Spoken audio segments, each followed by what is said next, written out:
kiliseye geldik. Şimdi karakolda bir kiliseyi inceleyeceğiz. Hasan'ı vaftiz edeceğim. Hasan kardeşim nasılsın? İyisindir inşallah. Çok iyi değil mi ya? Vay be. Evet buyurun, gördüğünüz üzere karakolda bir kiliseyi inceleyeceğiz şimdi. Tamamen ağaçtan galiba. Aynen. Dış gövdesi ahşap. Ahşap, tamamen ahşap yani.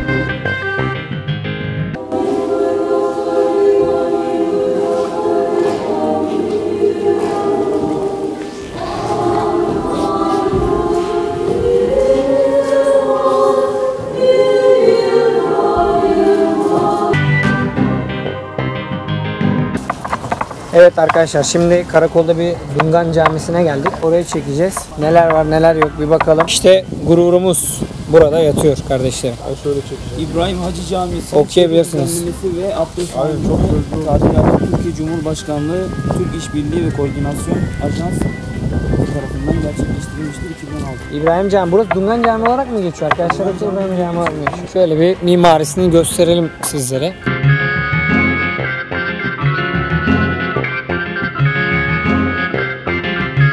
Evet Umut kardeşim, burada bir ip görüyoruz insan boyunun altında. Bu ip neden var? İbadethanelerimizde, camilerimizde ya da daha eski inanışlardaki ibadethanelerde normalde insan boyunun altında kapılar yapılırdı. Bu kapıların yapılma amacı o ibadethaneye girince hürmet göstermek, eğilerek girmek, saygı duymak. Buradaki ipin amacı da Hani bir eğilere girelim hocam, seyircilerimiz de görsün. Yani şöyle. Eğilerek giriyoruz, yani buradaki amaç camiye hürmet göstermek bu şekilde. Teşekkürler.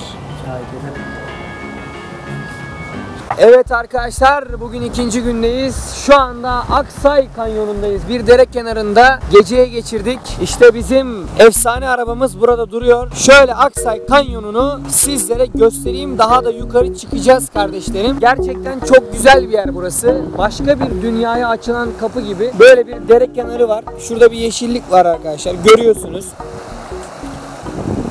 İnanın bana, hava şu an çok soğuk. Dün bu kadar soğuk değildi. Yaklaşık hava 10 derece falan düştü.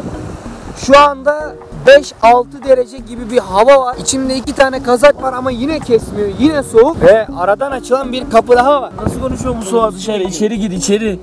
Görüyorsunuz, anlatmaya gerek yok, evet. Çok soğuk, çok soğuk kardeşlerim.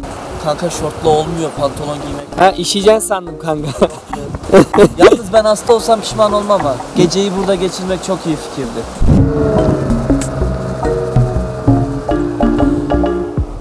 Açıl susam açıl. Nasıl?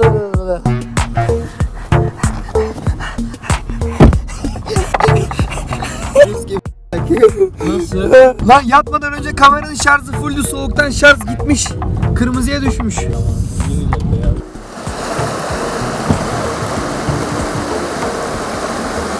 Arkadaşlar burada çoğunlukla yabani atlar, hayvanlar falan var. Şöyle karşı taraf ben size göstereyim. Gözüküyordur umarım.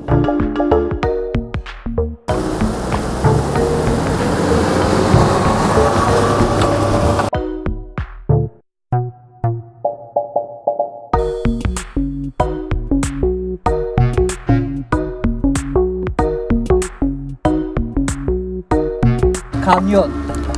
Aksay. Aksay'da Aksay kayıtlıydı. Evet kardeşlerim, burada çok ilginç bir manzara ile karşı karşıya kaldık. Şimdi sizlere onu göstereceğim. Sanırım burada biraz önce bir at feda edildi. İşte bunun en büyük delili de şu anda gördüğünüz birikintinin renginden. Yani burada biraz önce kesilen atın delilidir bence bu.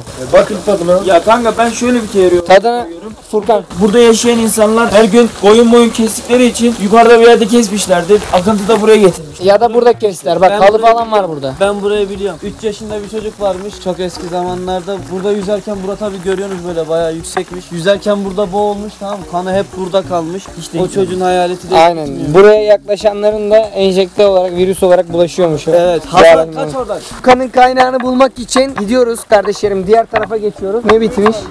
Allah kokoreç var. Kokoreç mi? Allah kokoreç var. Sait kardeşimiz diyor ki kokoreç var.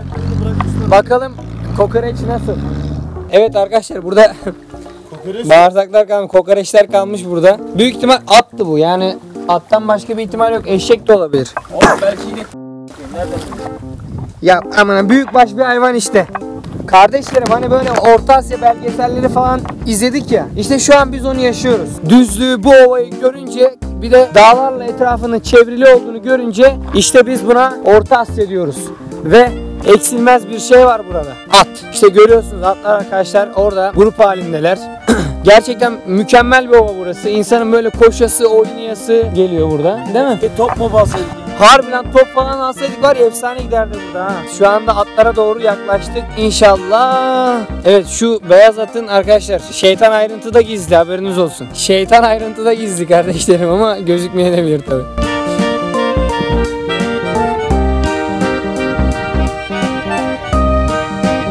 Gerçekten mükemmel bir görüntü bu.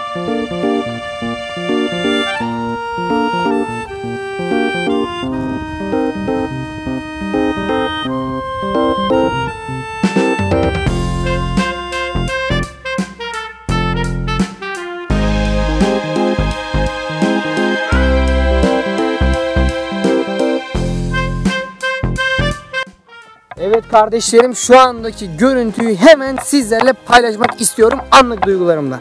Evet, yerde ne var? Furkan. Kardeşim ben senin şeyini gördüm, kalıntılarını. Şöyle bir vereyim. Sence ne? Ne lan bu? İnek falan. Bence de. Vay anasını. Ulan bayağı baksana şöyle. Boynuz da demek ki kemik. Boynuz aynen boynuz hala sabit. Hayır kırma lan, kırma. Kırma, onu yanımıza alırız, kırma. Ne yapacaksın oğlum yerine alıp? Oğlum kırma lan, anıt işte. Al. Şşş. Şununla çek beni. Beriniz çımağa etti çömlük maksim bozo Yüksem anı kumarlanıp bu vakıttan oldum İlhom millet sözlü yazıp o bondordu sozum Haşinin de bozo bolso seni kızlar tozo Şoro sergitte